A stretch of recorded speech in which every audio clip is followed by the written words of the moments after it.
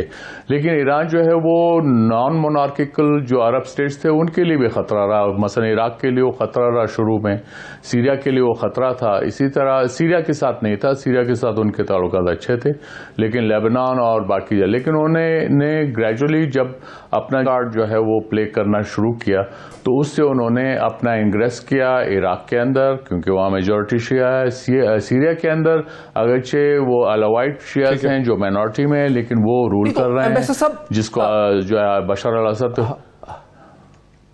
جی اچھا ذرا اس میں مجھے نجم الدین شیخ صاحب, یہ جو ایمبیسڈر صاحب نے ایک ڈسکرپشن دی ہے کہ یہ جو جی سی سی کنٹریز اور عرب ممالک ہے جیسے یو اے ای ہے, جیسے سعودی عرب ہے, جیسے بحرین ہے, یہ سب بیسکلی چونکہ ٹرائبل سوسائٹیز ہیں اور ٹرائبل سوسائٹی کے اندر بھی ایک اپنی ایک ڈیسیجن میکنگ کی سپیس ہوتی ہے, وہاں ایک بریدنگ سپیس ہوتی ہے, اور اس کو آپ ٹوٹلی اس طرح سے یہ ایبسولوٹ مونارکیز یا ایبسولوٹ ڈکٹیٹرشپس نہیں ہیں. اب مغرب کے لینس سے ایران بھی ایک ڈکٹیٹرشپ ہے اور مغرب کے لینس سے یہ سعودی ماڈل, ابوظہبی ماڈل بھی ایک ڈکٹیٹرشپ ہے. فرق کیا ہے ایران کے ماڈل میں اور ان جی سی سی کنٹریز کے جو ماڈل ہے گورننس کا, اس میں فرق ہے کیا, بنیادی جھگڑا ہے کیا؟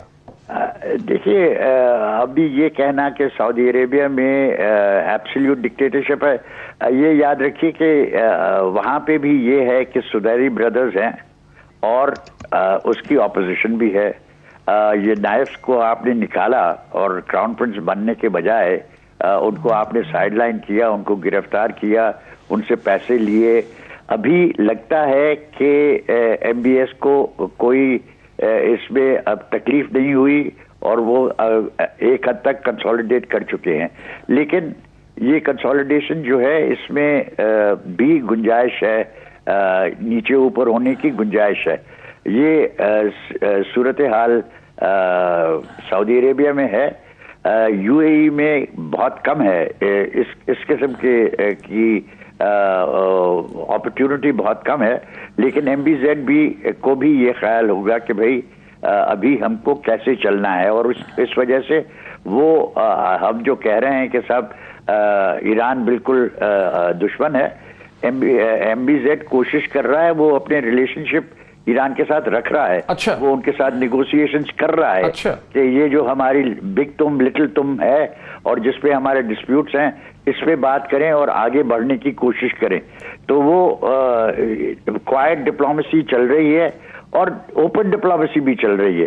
جواد ظریف صاحب بھی بات کرتے ہیں کہ صاحب ہماری یو اے ای کے ساتھ بات ہو رہی ہے, اور یہ ضروری ہے ایران کے لیے بھی. لیکن ایک چیز جو جس پہ ہم سب نے, ہم آپ کے جو مہمان ہیں انہوں نے بات نہیں کی, وہ یہ کہ آیت اللہ عظمیٰ جناب سستانی صاحب ہیں جو کہ نجف میں بیٹھے ہیں, اور گم کے ساتھ ان کی ایک حد تک رائیولری ہے. گم والے چاہتے ہیں کہ ان کی جو سرپرستی مانی جائے, اور سستانی صاحب جو کہ ہیں ایرانین اوریجن کے, جو کہ نام سے واضح ہے, لیکن وہ کہتے ہیں کہ نجف مرکز ہے. اب یہ چیزیں ہیں یعنی پیچیدگی اس نوعیت کی ہے. لیکن سر اس پیچیدگی کو ہمارے ویورز نہیں سمجھ سکیں گے. ایران کے اندر کی سیاست کی اتنی جو پیچیدگی ہے اس کو پاکستانی ویور اپریشیٹ نہیں کر سکے گا. پروفیسر عادل نجم صاحب, واشنگٹن پوسٹ کے جو کالمنسٹ تھے, جمال خشوگی کا جو مرڈر تھا, اس کے بعد جو امریکہ کا ڈیموکریٹک سائڈ تھی, لیفٹسٹ سائڈ تھی, وہ بڑی برانگیختہ تھی, بہت غصے میں تھی. اور جو بائیڈن نے تو اپنے الیکشن ٹریل میں, اپنے الیکشن کیمپین کے درمیان میں انہوں نے بڑے سخت الفاظ کہے ہیں ایم بی ایس کے حوالے سے, جمال خشوگی کے مرڈر کے حوالے سے. تو ابھی کچھ لوگ یہ بھی سمجھتے ہیں, جو مجھے پڑھنے میں آیا ہے, کہ ایم بی ایس کو ایک بہت بڑا جو خدشہ ہے وہ یہ ہے کہ جمال خشوگی کی روح یا بدروح اور جو بھی ہے وہ گوسٹ واپس آ جائے گی, اور in the form of the Democratic Party, اور اس وجہ سے وہ زیادہ سے زیادہ کیو ان کر رہے ہیں ٹو دی اسرائیل بہت تیزی سے, کیونکہ وہ سمجھتے ہیں کہ اسرائیلی لابی ان کی مدد کرے گی امریکہ میں جمال خشوگی کی روح سے بچانے کے لیے. دیکھیں روحوں کا تو مجھے نہیں پتا, لیکن یقیناً جو ایک قربت آ گئی تھی ڈونلڈ ٹرمپ, لیکن ڈونلڈ ٹرمپ نہیں, جیریڈ کشنر جو ان کے داماد ہیں ان میں اور ایم بی ایس میں, وہ تو شاید نہ رہے بائیڈن کی ٹیم کے ساتھ. یہ تو میرے خیال میں صاف ظاہر ہے. لیکن وہ اس قربت کا نہ ہونے کا مطلب یہ بھی نہیں ہے, جیسے میں پہلے کہہ رہا تھا کہ سعودی عربیہ اور امریکہ جو ہے وہ بہت بڑی دراڑ آ جائے. تو ایک تو آپ کی بات بالکل صحیح ہے کہ جو قربت تھی وہ نہیں رہے گی. دوسرا, اگر مجھے آپ اجازت دیں اس سے جوڑنے کے لیے, جو آپ نے پہلے سوال پوچھا, آپ نے پوچھا کہ ایران اور سعودی عربیہ دونوں کو وہ ڈکٹیٹر سمجھتے ہیں, تو ان میں فرق کیا؟ فرق بڑا, لیکن خشوگی افیئر واپس آئے گا, خشوگی افیئر واپس آ سکتا ہے. میرے خیال میں نہیں آئے گا, میرے خیال میں ایسا نہیں آئے گا. دیکھیں, الیکشن کی بات ہوتی ہے, اپوزیشن کی بات ہوتی ہے. جب آپ حکومت میں آ جاتے ہیں پھر نیشنل انٹرسٹ کی بات ہوتی ہے, اور نیشنل انٹرسٹ یہ ہے کہ میرے خیال میں بائیڈن صاحب ہو یا ٹرمپ صاحب ہو, خصوصاً بائیڈن صاحب, وہ انسٹیبلٹی نہیں چاہیں گے. اور یہ جو ریجن ہے یہ ripe for instability, ripe for instability ہے. آپ کا سوال جو, آئی واز ویری ہیپی, کیونکہ ہم عموماً یہ بات نہیں کرتے کہ ان مونارکیز کا ہوگا کیا, یہ کب تک رہیں گی. دیکھیں نا, آپ کا جو بھی سعودی عربیہ میں ہو جائے, جو بھی ہو جائے, آپ کا اگلا اگر بادشاہ ہوتا ہے سعودی عربیہ میں, تو وہ پہلا بادشاہ ہوگا جو سعود کا ڈائریکٹ اولاد نہیں ہوگا. اس چیز کو ذرا سوچ لیں کہ یہ جو ایک بڑی عجیب سی ایک مونارکی کی ہے جس میں بھائی بھائی بھائی بھائی اور اتنے سارے بھائی, اس میں اب پہلی بار جب تیسری پیڑھی آئے گی تو ایسا تو نہیں ہے کہ سعودی عربیہ میں انٹرنل پالیٹکس نہیں ہوگی. اس کا کیا حل ہوتا ہے یا نہیں ہوتا, وہ مل بیٹھ کے کچھ کر سکتی ہے, نہیں, آئی ڈو ناٹ نو. لیکن واٹ وی نو از کہ یہ جو ریجن ہے یہ تو, لیکن آپ نے سنا نا کہ ایمبیسڈر صاحب یہ سمجھتے ہیں, ایمبیسڈر صاحب اور فارن سیکرٹری صاحب کا یہ خیال ہے کہ یہ اس طرح سے بھی ڈکٹیٹوریل سوسائٹیز نہیں ہیں جس طرح سے مغرب میں ایک جملے میں ان کو کہہ دیا جاتا ہے. ان کے اندر بڑی بریدنگ سپیس ہے مغرب کی عرب سوسائٹیز میں. ڈکٹیٹوریل جو ہے تھیوریٹیکلی, میں تو پروفیسر ہوں, میں تو تھیوری سے کام کرتا ہوں, لیکن عملی سیاست میں جب آپ کو ضرورت ہوتی ہے تو ڈکٹیٹرشپ میں ہم بڑا کچھ ڈھونڈ لیتے ہیں. تو جو ایسا نہیں ہے کہ امریکہ جو ہے فیصلہ کرے گا کہ جتنے ڈکٹیٹر ہیں وہ میرے دشمن, جتنے ڈیموکریٹ ہیں وہ میرے دوست, ایسا تو نہیں ہے. ٹھیک ہے, لیکن اچھا چلیں بات کو آگے بڑھاتے ہیں. جلال صاحب, آپ کو کیا لگتا ہے کہ یہ جو مونارکیکل سوسائٹیز ہیں, یہ جو بادشاہتیں ہیں مشرق وسطیٰ کی, یہ چلیں گی مطلب اور 25-30 سال؟ میرے خیال میں in your and my life time تو ایسی کوئی بڑی تبدیلی نہیں آنے والی, یہ چلیں گی. لیکن eventually a day would come جب آزادی کی جب تڑپ بڑھ جائے گی اور لوگ اپنے اظہار رائے چاہیں گے, اور یہ جو سوشل میڈیا کا ریولوشن ہے, یہ جو واٹس ایپ گروپس ہیں, ان کی وجہ سے جو ایک اویئرنیس آ رہی ہے, یقیناً وہ تبدیلی کی طرف پیش رفت ہوگی. اور لوگ کہتے یہ ہیں, اور کہا جاتا تھا کہ برطانیہ کی کوئین رہ جائے گی, باقی تمام مونارکیز جو ہیں وہ ایک وقت آئے گا کہ یہ ختم ہو جائیں گی. تو برطانیہ والی تو ایک سٹیبلٹی رہے گی کیونکہ وہاں ایک بلینڈ ہے ڈیموکریسی اور مونارکی کا. لیکن جب تک لوگوں کی ایک اظہار رائے یا ان کے ریپرزنٹیشن نہیں ہوگی تو وہ بہت لمبا عرصہ چلنے والا کام آنے والے 21ویں صدی میں نہیں ہے. لہذا 20 سے 25 سال تک تو کہا جا سکتا ہے کہ ڈیکیڈ اور 2, اس وقت تک تو کوئی خطرہ نظر نہیں آتا, لیکن پھر تبدیلی ایونچولی آنی پڑے گی. موہت, اگر مجھے اجازت ایک جملے کی. شاہ فاروق نے کہا تھا یہ ایجپٹ میں. جی جی جی جی جناب اگر مجھے بھی آپ اجازت دیں اسی سوال کی. میرے خیال میں دیکھیں, چلیں گی نہیں چلیں گی یہ کرسٹل بال کی بات ہے. آئی تھنک جنرل صاحب میں بھی رائٹ کہ یہ رہیں گی. سوال یہ نہیں ہے کہ چلیں گی کہ نہیں, سوال یہ ہے کہ کیسے چلیں گی, کس شکل میں چلیں گی. اور اس کا میرے خیال میں جواب یہ ہے کہ وہ شکل آلریڈی بدل گئی. M B S is not نہ وہ فیصل ہے, نہ وہ عبداللہ ہے, نہ کچھ اور ہے. ایم بی ایس ہی ہیں. اور سوشل میڈیا کہیں یا آپ ماڈرنٹی کہیں, چاہے آپ یہ گلف میں دیکھ لیں, یہ ساری مونارکیز میرے خیال میں ایک بڑی اچھی شکل یہ ہو سکتی ہے کہ دے will find a new way. اور اگر چلنے کا مطلب یہ ہے کہ جیسے بیچاری وہ ہماری ہیں محترمہ برٹن کی, تو ویسے تو کوئی بھی چل سکتا. لیکن آئی ڈو تھنک کہ the situation is ripe for change. اور میرے خیال میں تشویش ہی یہی ہے, جیسے میرے خیال میں نجم الدین صاحب نے کہا کہ یہ ریجن فلکرم رہے گا کیونکہ یہاں اتنی ساری چینج ہے جو آنی ہی آنی. کس صورت میں آنی ہے وہ نہیں پتا, لیکن آنی ضرور ہے.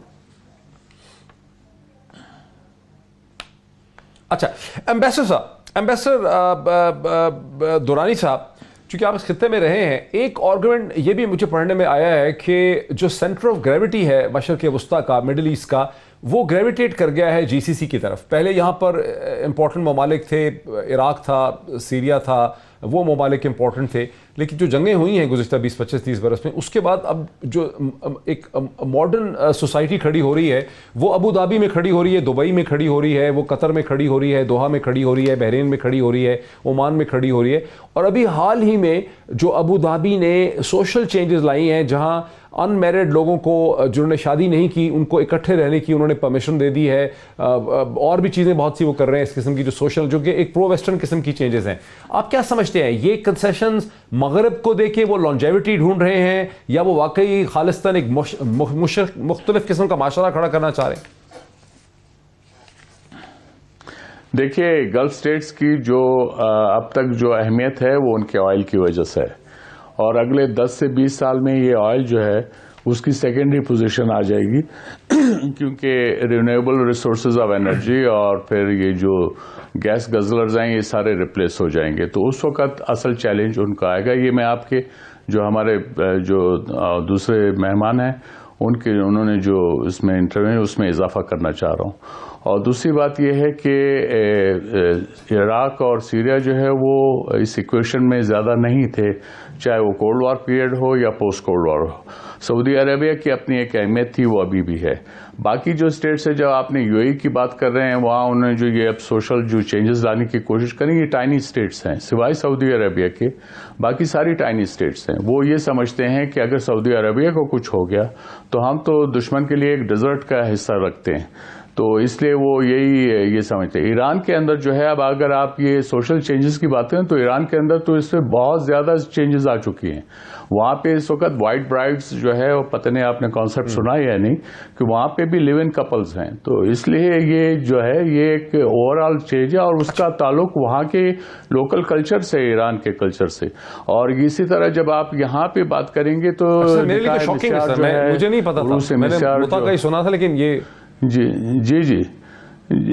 نہیں مطلب لیکن سر اس پہ مزید بات کرتے ہیں یہ سوشل چینجز کا، کیونکہ میرے ذہن میں یہ بھی ہے کہ یہ اپنے ویری انٹرسٹنگ، مجھے ایک بریک لینے دیجیے، ویری انٹرسٹنگ بریک. ہم یہ بھی سمجھنے کی کوشش کرتے ہیں اپنے ایکسپرٹس کے ذریعے کہ پاکستان کو ان تمام تبدیلیوں کو کیسے دیکھنا ہے، اور اس پورے بدلتے ہوئے خطے کو پاکستان کو کس طرح سے لیوریج کرنا ہے، بیلنس کرنا ہے اپنے انٹرسٹ کو اس خطے میں. After the break.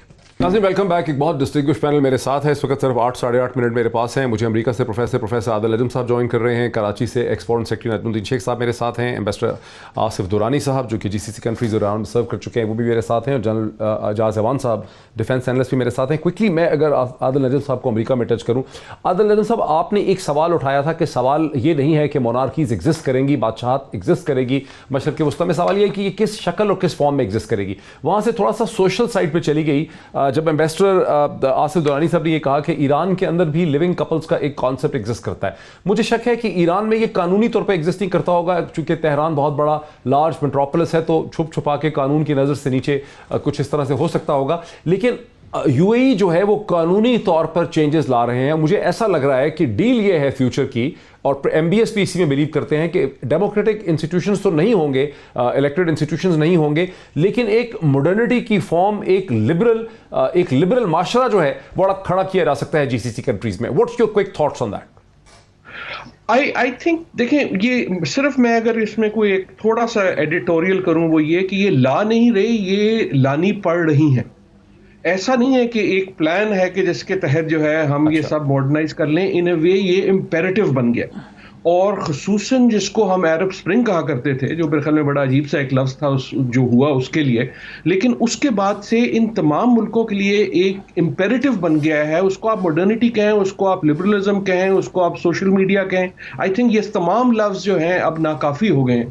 لیکن ایک سوسائٹل چینج کی جو ایک لہر ہے وہ تو بڑی آبویس ہے، وہ تو آپ ہوا میں فیل کر سکتے ہیں ان میں سے کوئی بھی ممالک میں. اور جو ان میں سے میرے خیال میں زیادہ سوچنے والے یا وسائل والے ہیں وہ پھر انہوں نے صحیح یہ فیصلہ کیا ہے کہ جناب جس چینج کو آپ روک نہیں سکتے اس کو کم از کم قابو میں اس طرح لے آؤ کہ اس کو اپنی چینج بنا دو. تو جو آپ دیکھ رہے ہیں فار ایگزامپل دبئی میں پہلے دیکھ رہے تھے، دوسری ریاستوں میں بھی اب زیادہ دیکھ رہے ہیں، یا سعودی عربیہ میں دیکھ رہے ہیں، وہ صرف یہ نہیں ہے کہ ان کا فیصلہ ہے کہ ہم یہ کریں، ایک طرح سے ان کی مجبوری ہے. اور یہ جو ہے اگر آپ سچی بات کریں ہماری بھی یہی مجبوری ہے, یہ دنیا بھر کی مجبوری ہے کہ بٹوین ٹیکنالوجی اینڈ سوسائٹی یہ پالیٹکس کو اگر ٹرمپ نہیں کرتی تو یہ وہ تاریخ کے وہ مواقع میں سے ہے جب یہ اس کو بہت حاوی ہو جاتی ہے سیاسی چینج. ٹھیک ہے آگے چلتے ہیں. نجم الدین شیخ صاحب, پاکستان کی میڈیا میں اور پاکستانی سیاست میں یہ بارہا بات دہرائی گئی کہ پاکستان کی موجودہ حکومت یا پاکستان کو مشکل ہو رہی ہے سعودی عرب سے اور جی سی سی کنٹری سے تعلقات نہ رکھنے میں. ہم نے ادھر کوئی گستاخی کر دی, ادھر بدتمیزی کر دی. لیکن مجھے ایک آف دا ریکارڈ ایک بہت ہی ٹرسٹوردی سورس نے مجھے بتایا کہ اصل مسئلہ یہ ہے کہ چونکہ امریکی پاکستان کے ساتھ افغانستان میں ڈائریکٹ ڈیل کر رہے ہیں تو بہت ٹف ٹاک نہیں کر سکتے تھے, اور انہوں نے جی سی سی کنٹریز اور سعودی عرب کو یوز کیا ہے پاکستان پہ پریشر ڈالنے کے لیے, اور جو یہ کچھ اس طرح کا معاملہ ہے. ابھی آپ نے دیکھا کہ ابو دھابی نے, یو اے ای نے جو ویزا پابندی لگائی ہے اس میں کووڈ-19 کے بہانے پاکستان کو بھی اس میں شامل کر دیا, حالانکہ پاکستان میں وہ نہیں ہیں حالات جو ہندوستان میں, لیکن ہندوستان کو اس میں شامل انہوں نے نہیں کیا. تو آپ اس کو کیسے دیکھتے ہیں کہ پاکستان آگے کیسے بیلنس آؤٹ کر سکے گا اس ریلیشن شپ کو؟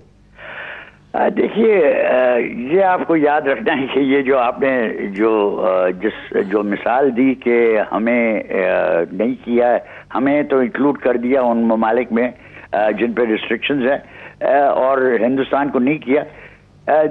آپ ان کی طرف سے بھی دیکھنے کی کوشش کریں کہ وہ دیکھ رہے ہیں کہ ہندوستان میں ٹیسٹنگ کس حد تک ہو رہی ہے اور ہندوستان کے ساتھ رشتہ کس نوعیت کا ہے.